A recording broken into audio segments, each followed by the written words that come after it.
वीणावर दंडमंडितकरा या श्वेतपद्मासना या ब्रह्माच्युतशङ्करः प्रभृतिभिर्देवैर्सदा वन्दिता सा मां पातु सरस्वती भगवती निःशेषजाड्यापहा। अनेन प्रियतां देवो भगवान् जानकीपतिः श्रीरामचन्द्रपूर्वेषाम् अस्माकं कुलदैवतं श्रोता वक्ता श्रीराम समर्थ। जय जय रघुवीर समर्थ। गुरुर्ब्रह्मा गुरुर्विष्णू गुरुर्देवो महेश्वरः गुरुः साक्षात् परब्रह्म तस्मै श्री गुरवे नमः। मला स्लो कनेक्शन दाखवत आहे, त्यामुळे फक्त विचारते की आवाज व्यवस्थित येतो आहे ना सगळा। मला इकडे सगळं सतत स्लो कनेक्शन दाखवत आहे।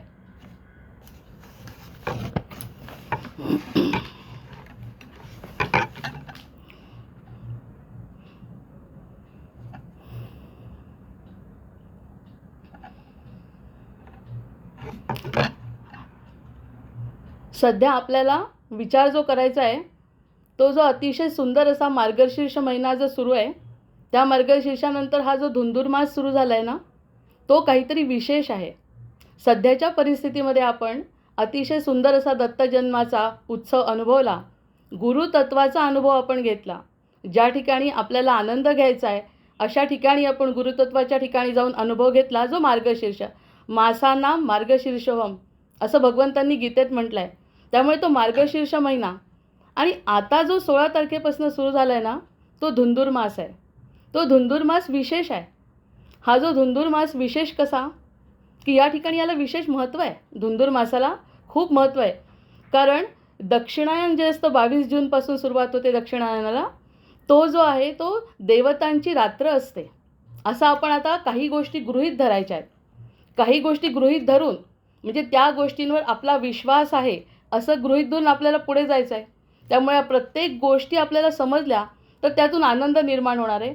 हा जो दक्षिणायन होता 22 जूनपासून तर डिसेंबरपर्यंतचा महिना म्हणजे मार्गशीर्षापर्यंतचा, तो देवतांची रात्र। आणि आता जो उत्तरायण सुरू होणार आहे पौषापासून म्हणजे आपला मकर संक्रांतीपासून, तो आहे देवतांचा दिवस। आणि त्यामध्ये हा जो धुंदुरमास आहे मधला 16 तारखेपासून जो आपला सुरू होतो आहे ना, तो देवतांचा ब्रह्ममुहूर्त आहे।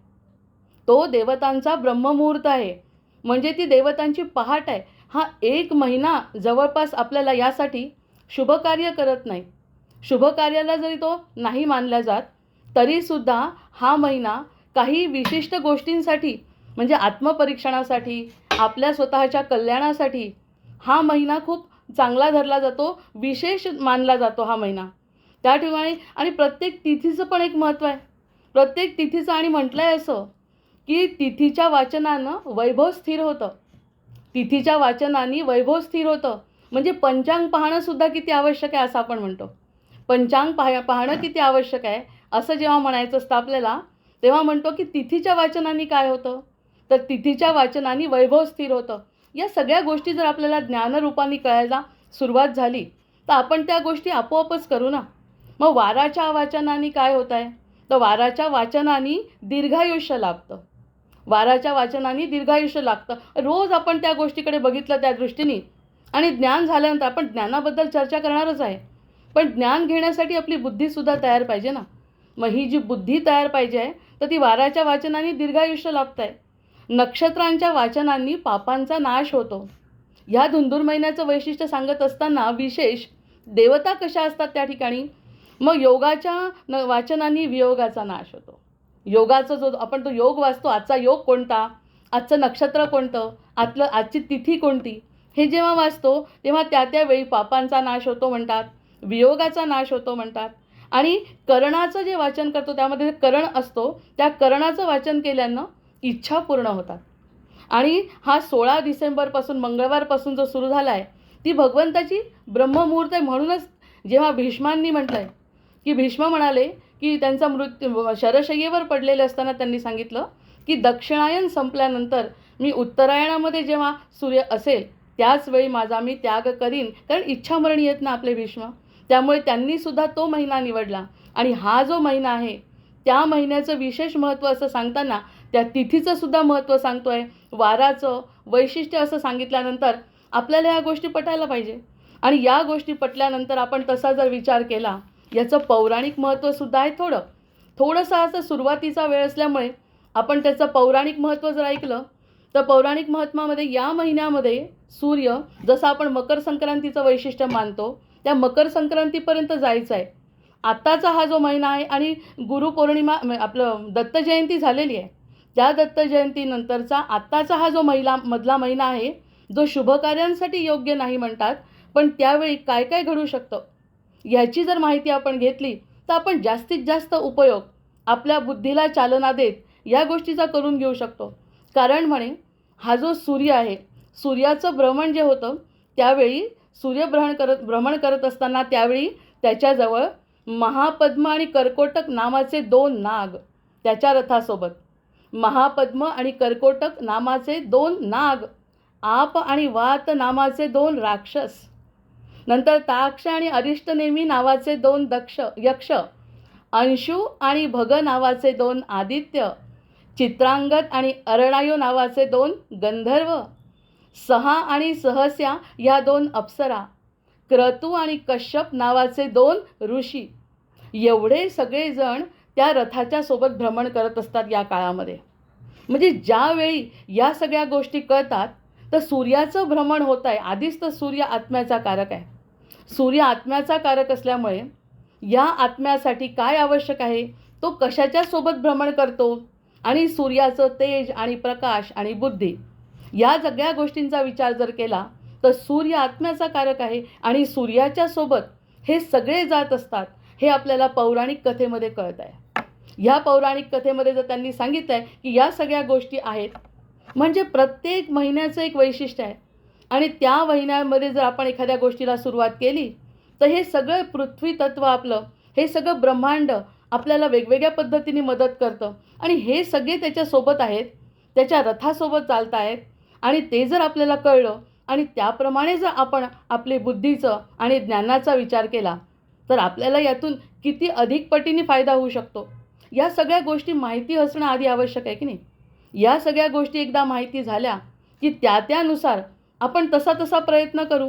आणि यामुळे काय होतं, हे सगळे जेव्हा त्यांच्यासोबत भ्रमण करतात, हे जेव्हा सगळे त्याच्यासोबत काय होतं आहे, कोणीच नाही आहे का, हे जेव्हा त्याच्यासोबत भ्रमण करतात त्यावेळी कौशल्य आणि बुद्धिचातुर्य वृद्धिंगत होतं असं म्हणतात. कौशल्य आणि बुद्धिचातुर्य.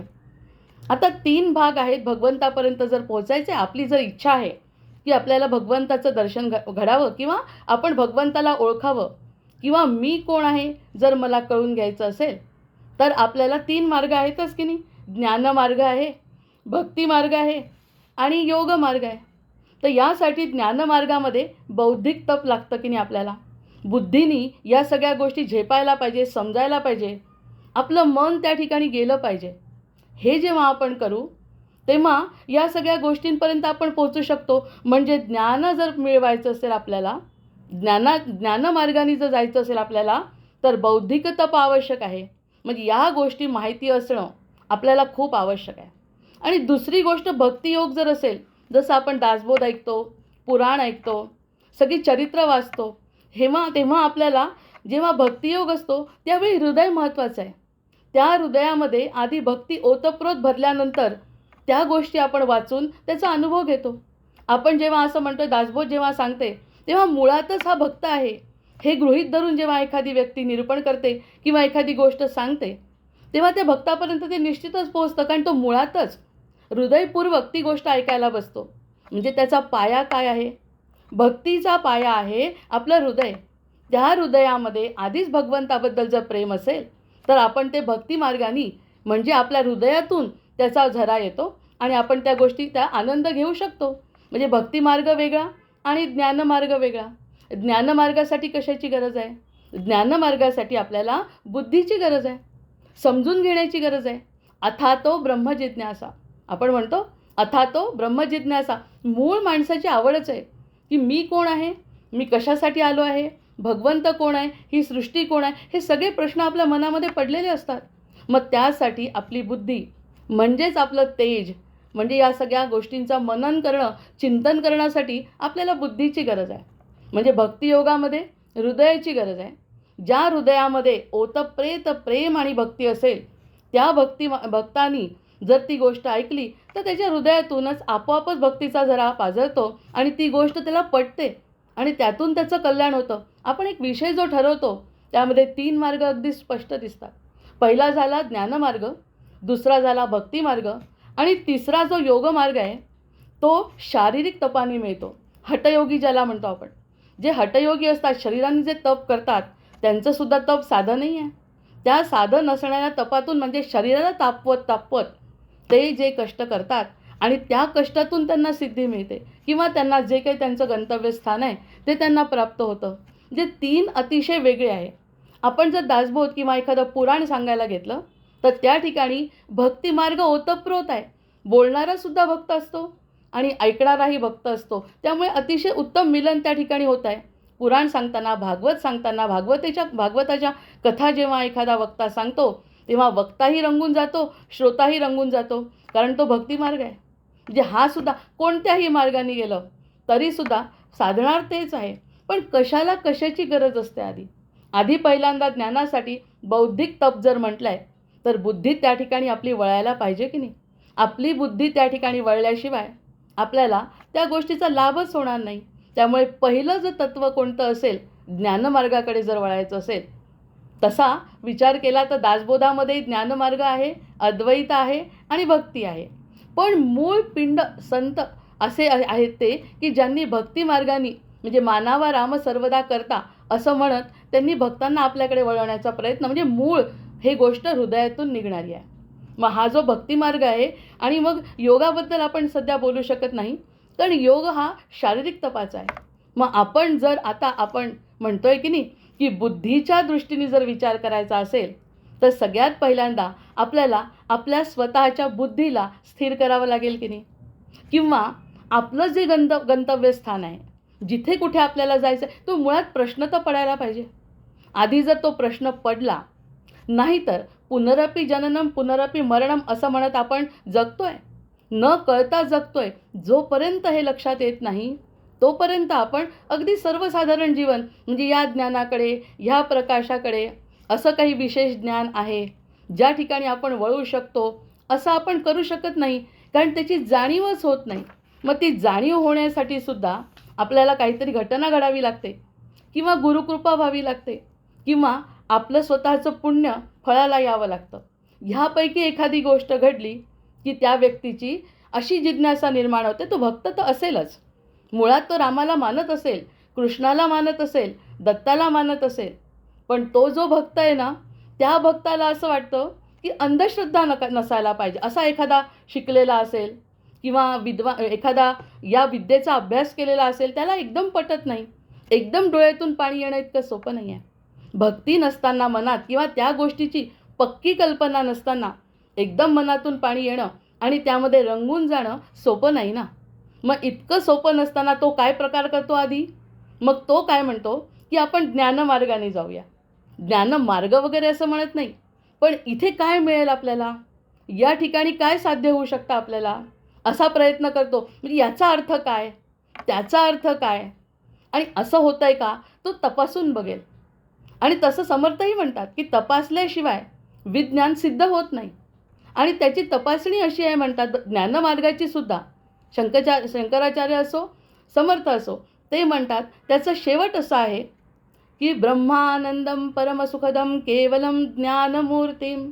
आपण याच्यावरती जर विचार केला तर आपण देवाची जेव्हा आराधना करतो, कोणत्याही विशिष्ट देवाची, तर आपण त्या देवाची जेव्हा एखादा श्लोक म्हणतो तर त्या देवाला असं साक्षात उभं पाहतो आपण.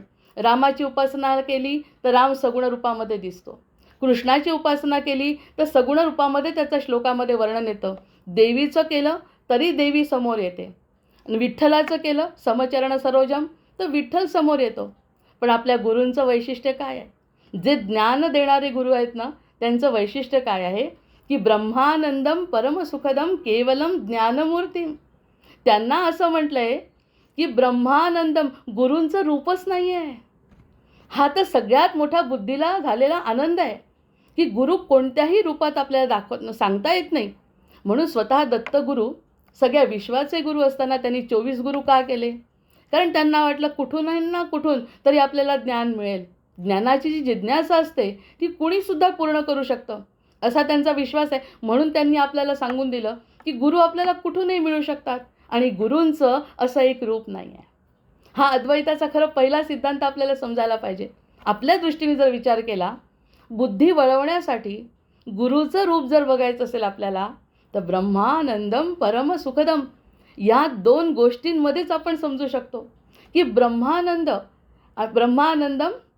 हा जर असेल, सततचा आनंद असेल, सततचं समाधान जर त्यांच्या चेहऱ्यावरती असेल, किंवा त्यांच्याजवळ गेल्यानंतर जर भक्ताला समाधान मिळत असेल, आता ते समाधान भक्तीने मिळेल, आता ते समाधान ज्ञानाने मिळेल. आणि तो ज्ञानी झाल्यामुळे, ज्ञानाची लालसा असल्यामुळे तो ज्ञानाच्या दृष्टीने सद्गुरूंकडे बघेल. आणि सद्गुरूंकडे बघितल्यावर सद्गुरू तत्त्व असं आहे की कोणत्याही प्रश्नाचं उत्तर देणार नाही असं नाही, फक्त शिष्यांनी प्रश्न विचारावा तसा शिष्य असायला पाहिजे. आपल्यामध्ये परंपरा अशी आहे, गुरुशिष्य परंपरेला फार महत्त्व आहे. श्रुती, स्मृती, पुराण हे सगळे गुरुशिष्य परंपरेतून आणि श्रुती ऐकून या सगळ्या आपल्यासमोर आलेल्या आहेत. मग त्यामुळे गुरुशिष्याची परंपरा असल्यामुळे गुरु तर तयार आहेतच. आपलं सनातन धर्म इतका मोठा आहे की गुरु आहेतच प्रत्येक ठिकाणी. पण त्या गुरूंसाठी जर तसा शिष्य समोर आला, तर त्या शिष्य समोर आल्याबरोबर त्यांचं ज्ञान देण्यासाठी ते उत्सुक असतात. हा जो ज्ञानमार्गाचा म्हणजे पहिल्यांदा बुद्धी स्थिर करणे, आणि बुद्धी स्थिर करत असताना आधी गुरुर् ब्रह्मा गुरुर्विष्णू किंवा ब्रह्मानंदम परमसुखदम असं जर त्याच्या मनाला वाटलं, तर तो गुरूंकडे कसा बघेल ज्ञानी? ज्ञानी म्हणेल, मी इतक्या वेळचं तुम्हाला म्हणतोय, इतक्या वेळची तपश्चर्या करतोय, तुम्हाला विचारतोय, प्रश्नांची उत्तरं विचारतोय, पण प्रश्नांची उत्तरं विचारून जेव्हा त्याचं समाधान होईल तेव्हा तोही मानेल की ब्रह्मानंदम परमसुखदम हे खरं तत्त्व आहे. मग ह्या तत्त्वापर्यंत पोहोचण्यासाठी शिष्य तसा लागतो. म्हणजे शिष्याची बुद्धी त्या ठिकाणी वळणं आवश्यक आहे. आता सध्या भ्रमामध्ये जे लोक राहतो आपण, त्या लोकांना ह्या गोष्टीत महत्त्वच वाटत नाही. महत्त्व जर वाटलं केव्हा, कोणत्या तरी ह्या 3 गोष्टी सांगितल्या, एक तर पूर्वप्रारब्ध असेल, किंवा गुरूंची कृपा असेल, किंवा आपली स्वतःचीच इच्छा जागृत झाली की अथातो मला ब्रह्माची जिज्ञासा आहे. कारण मला भक्ती आवडते आहे, पण भक्ती करण्यासाठी ना मला काहीतरी ठोस असं काहीतरी सबळ पुरावा पाहिजे. असं जेव्हा त्याच्या मनात येईल, त्या क्षणी त्याला ज्ञान घेण्याची लालसा होईल. आणि ही जी ज्ञान घेण्याची लालसा त्याच्या निर्माण झाली की एकदा का त्याच्या मनात ती गोष्ट निर्माण झाली की हे ब्रह्मांड त्याच्यासाठी खुलं आहे.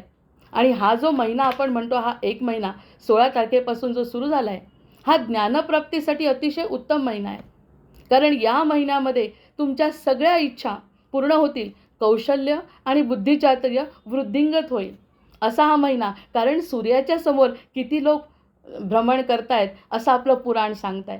एका छोट्या गोष्टीवर जर आपण विश्वास ठेवला की सूर्यदेवतेच्या समोर इतके सगळे लोक त्याच्यासोबत भ्रमण करतायत, आणि माझी इच्छा आहे सूर्यदेवा तुझा प्रकाश म्हणजेच तुझ्या ज्ञानाचा प्रकाश मला मिळावा अशी माझी अगदी तळमळीची इच्छा असेल, तर गुरुतत्व प्रकट होतं. हा नियम आहे. आपल्या यामधला नियम आहे असा की आपल्या मनात जे आहे ते घडणार आहे, फक्त ती मनापासून इच्छा पाहिजे. म्हणजे ज्ञानी भक्तच आहे, पण तो ज्ञान जर त्याला मिळवायचं असेल तर तो गुरुपाशी आपोआप जातो. आणि गुरु ह्या सगळ्या गोष्टींची वाट बघत असतात. हे आपल्याला आता नंतर जे लोक मोठे पाहिले आपण साधू संत, या ठिकाणी आपण सगळ्या लोकांचा आश्रय घेऊन आपण आत्मपरीक्षणात्मक बोलणार आहे. आपल्या स्वतःला कसा आनंद मिळतो त्यातून ह्यावर तावून सुलाखून बघणार आहे की एक क्षण जरी मला हा आनंद मिळू शकला, की त्या बोलण्याच्या मागचा, त्या ग्रंथाच्या मागचा उद्देश काय आहे हे जर ऐकणाऱ्याला, शिष्याला आणि श्रोत्याला समजलं, तर बाकी कोणत्याही गोष्टीचा विचार न करता त्याचे श्रवणेंद्रिय अगदी तयार होतील आणि त्या गोष्टी ऐकून ते ज्ञान घेणार आहे तो. कारण भक्त व्हायचं आहे, पण मला काहीतरी सिद्धता पाहिजे. ह्या गोष्टींनी आपण ज्ञानी भक्ताकडे वळलो आहे. आज प्रत्यक्षामध्ये आपण इतर जेव्हा गोष्टी करतो, इतर ग्रंथ जेव्हा वाचन करतो, तेव्हा आपण प्रेमाने या गोष्टी सांगतो, कारण भक्त त्या दृष्टीने हृदयातून तयार आहे. आता हा जो ज्ञानी आहे, ज्याची ज्ञानाची लालसा आहे, तो बाकी जेव्हा गुरूंजवळ जातो, आपण शंकराचार्यांचा जर विचार करतोय सुरुवातीला, आणि शिवतत्व शिकायचं आहे. शिवतत्व शिकायचं असल्यामुळे आधी सुरुवात आपण ह्यामधून करू की रत्नैकल्पितमासनं हिमजलैर स्नानं च दिव्यांबरं नानारत्नविभूषितं मृगमदामोदाङ्कितं चन्दनं जाति चम्पकबिल्वपत्ररचितं पुष्पं च दीपं तथा दीपं देवदयानिधे पशुपतेरुत्कल्पितं गृह्यतां संवर्णे नवरत्नखण्डरचिते पात्रे घृतं पायसं भक्ष्यं पञ्चविधं पयोदधियुतं रम्भाफलं पानकं शाकानामयुतं जलं रुचिकरं कर्पूरखण्डोज्ज्वलं ताम्बूलं मनसा मया विरचितं भक्त्या प्रभो स्वीकुरु छत्रं चामरयोर्यजं व्यजनकं चादर्शकं निर्मलं वीणाभेरिमृदङ्गकाहलकला गीतं च नृत्यं तथा साष्टाङ्गं प्रणतिस्तुतिर्बहुविधा हे तत्समस्तं मया संकल्पेन समर्पितं तव विभो पूजां प्रभो आत्मा त्वं गिरिजामतिः सहचरा प्राणात् शरीरं गृहं पूजा ते विषयोपभोगरचना निद्रा समाधिस्थितिः संचारः पदयो प्रदक्षिणविधिस्तोत्राणि सर्वा गिरौ यद्यत्कर्म करोमि तत्तदखिलं शम्भो तवाराधनं करचरणकृतं वा कायजं कर्मजं वा श्रवणनयनजं वा मानसं वापराधं विहितमविहितं वा सर्वमेतत् क्षमस्व जय जय करुणाब्दे श्री महादेव शंभो. बघा, आपल्या हातामध्येच ती शिवमुद्रा आहे आणि त्या शिवमुद्रा करून ही शिवमानस पूजा रोज करणं म्हणजे ही शिवमानस पूजा शंकराचार्यांनी दिली आहे. ती जीव आणि शिवाच्या मिलनासाठी अगदी मानस पूजा तिथपर्यंत पोहोचू शकते. पुढे आपण काशी स्तोत्र, पुढे आपण मनकर्णिका स्तोत्र, हे सगळे शंकराचार्यांचे जेव्हा बघतो ना, त्या ठिकाणी आपोआप ज्ञान मिळाल्यामुळे भक्तीचा उदय होतो. हा अगदी स्वानुभव आहे. ज्ञान मिळालं, एखादी गोष्ट आपल्यासारखा जो तर्कशुद्ध असतो त्याला सारखं असं वाटतं हे मला समजावं. मग त्यांनी म्हटलं आत्मात्वम गिरिजा मती सहचरा प्राणात शरीरम गृहम. आता हे तुम्ही गृहीत धरा की प्राणामध्ये या प्राणामध्ये या देहामध्ये आत्मा राहतो. याचं जर तुम्ही गृहीत धरलं तर त्यानंतरचा होणारा जो परिणाम आहे तर तो आपल्याला या ठिकाणी समजतो. तर तो जो शिष्य आहे, ही जी आहे, हे जे स्तोत्र आपल्याला रोज म्हणायचं आहे, त्या रोज म्हणण्यातून मानसपूजेतून आपल्याला बऱ्याच गोष्टी आपोआपच सिद्ध होणार आहेत. मानसपूजा जी शंकराचार्यांनी लिहिली आहे शिवाची, आणि आपला हा जो महिना आपल्याला महाशिवरात्रीपर्यंत म्हणायचा आहे, त्या ठिकाणी रोज आपल्याला ही मानसपूजा म्हणायची. 3-4 मिनटं लागतात आणि त्यामधून आपल्याला पुढे काय साध्य होत आहे ते सांगते आहे. आणि या ठिकाणी त्यांनी म्हटलं, आता बघा, एक शिष्य जो ज्ञान घेण्यासाठी आपल्या सद्गुरूंकडे जातो, कोणता शिष्य आहे तो? जो भक्त नाही आहे अजून, पण त्याला असं वाटतं आहे की मला काहीतरी समजावं आणि मला काहीतरी ज्ञान मिळावं. यासाठी भक्त म्हणजे भक्त आणि गुरु आणि शिष्यांचा मधला हा संवाद आहे. त्या ठिकाणी त्यांनी विचारलं आहे, पहिल्यांदा श्लोक आहे शंकराचार्यांचा, किम ज्योतिस्तव भानुमान हनिमे रात्रौ प्रदीपादिकम स्यादेवं रविदीपदर्शनविधौ किं ज्योतिराख्या हिमे चक्षुस्तस्य निमीलनादिसमये किं दीर्घयो दर्शने किं तत्राहमतो भवान्तपरमकं ज्योतिस्तदास्मि प्रभो. या ठिकाणी सगळ्यात पहिल्यांदा प्रश्न विचारला आहे की दिवसा तू हे जे डोळे आहेत तुझे, सुरुवातीचा अगदी छोटासा प्रश्न आहे. ह्या डोळ्यांनी आपण बघतोय म्हणजे देहापासून आत्म्यापर्यंत जर न्यायचं असेल तर त्यांनी म्हटलं किम ज्योतिस्तव भानुमान हनिमे रात्रौ प्रदीपादिकम. म्हणजे हे जे डोळे आहे, या डोळ्यांच्या साह्याने तू जे बघतो, तर डोळ्यांच्या साह्याने बघतो म्हणतो जेव्हा केव्हा बघतो तो डोळ्यांच्या साह्याने, हा प्रश्न विचारला आहे. मग त्यावेळी तो म्हणतो डोळ्यांच्या साह्याने मी बघतो, पण केव्हा बघतो? दिवसा बघतो, जेव्हा प्रकाश असतो त्यावेळी मी बघतो. सुरुवातीचा शंकराचार्यांचा श्लोक आहे, जो जीवा शिवाच्या मिलनासाठी सुरुवात करतोय शिष्याची, आणि तो शिष्य त्यांचा परमशिष्य झाला. दिवसा सूर्य जो असतो की नाही, त्या सूर्यानी, त्या सूर्याच्या तेजानी किंवा सूर्याच्या प्रकाशात मी माझ्या डोळ्यांनी बघू शकतो. हे सर्वसाधारण आपल्या अज्ञानी सर्वसामान्य जीवांना असं वाटतं की आपल्या डोळ्यांनी जेव्हा सूर्य असतो तेव्हा आपण बघतो आणि त्यामुळे आपल्याला समोरची गोष्ट दिसते. मग त्यांनी म्हटलं की जेव्हा सूर्य नसतो तेव्हा तू कसं बघतो? ह्या डोळ्यांनी जेव्हा सूर्य नसतो तेव्हा तू कसं बघतो? रात्री कसा बघतो तू? तर रात्री जेव्हा सूर्य नसतो आणि रात्र झाली, रात्री कसा बघतो? तर रात्री दीपक असतो ना, त्या दीपकाच्या उजेडात मी बघतो. म्हणजे किम ज्योतिस्तव भानुमान हनिमे रात्रो प्रदीपादीप. दिवसा मी सूर्याच्या प्रकाशात बघतो, उत्तर मिळालं. नंतर म्हणतो सूर्य दिवसा असतो, रात्री कुठे असतो? मग रात्री कशाच्या साह्याने बघतो? गुरु आपल्याला शिष्याला बरोबर पुढे नेत आहेत आणि विचारल्यावर तो म्हणतो रात्री एक छोटासा दिवा मला दाखवतो आणि त्या दिव्याच्या प्रकाशामध्ये मी बघतो.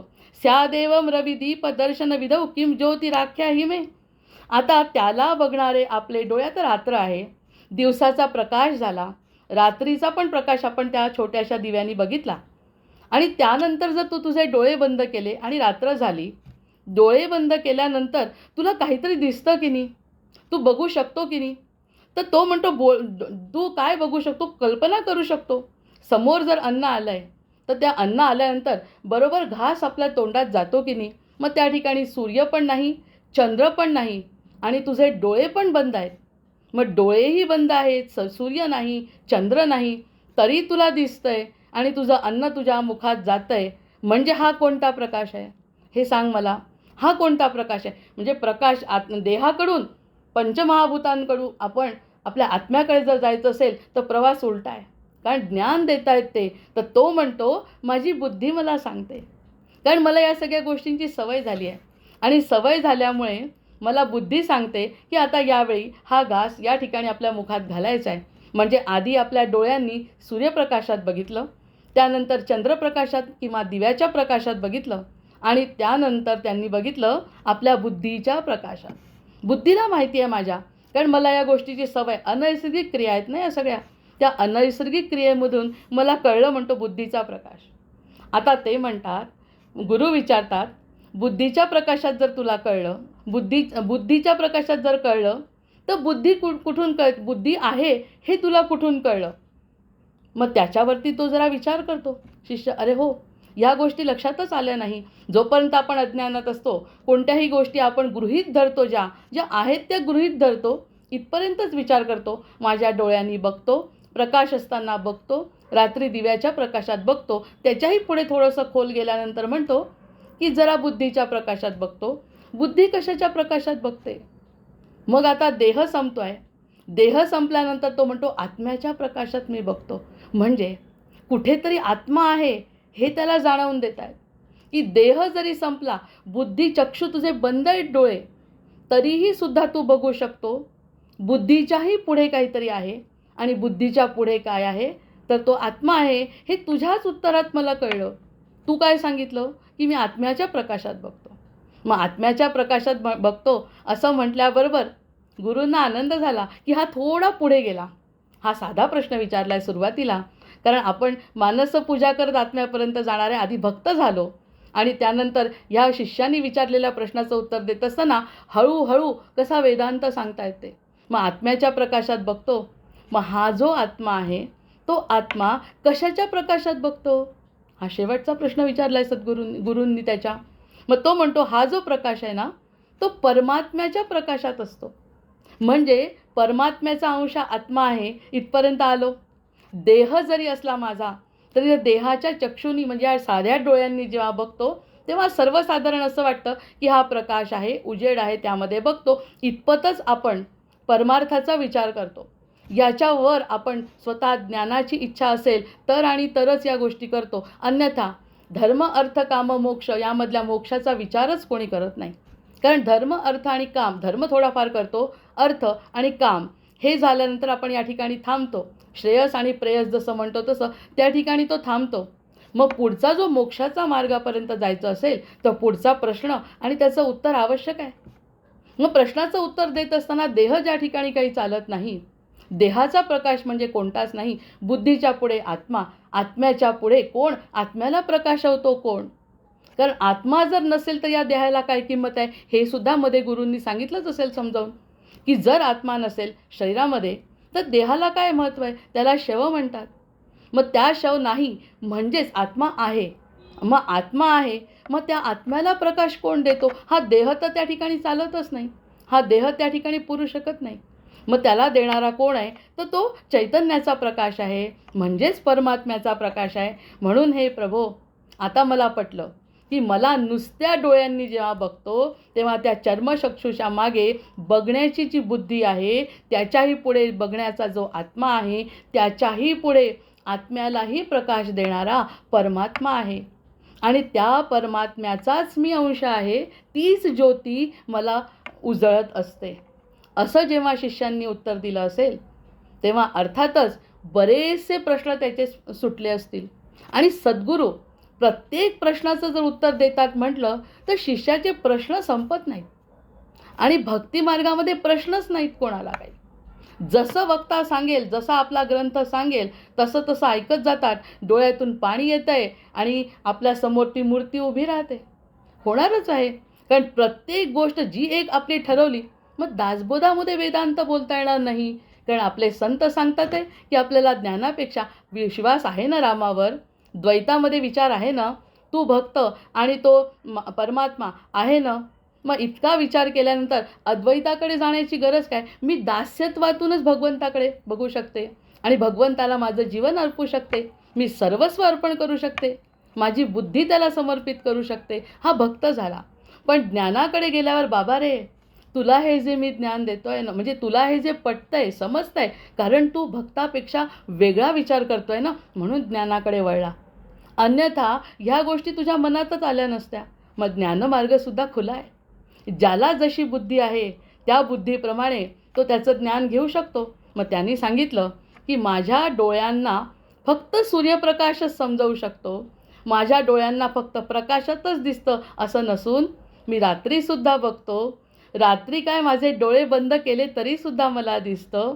आणि ते दिसत असताना जो आत्मा आहे ना माझा, त्या आत्म्यालासुद्धा कुणीतरी चालवतो हे सुद्धा मला समजलं.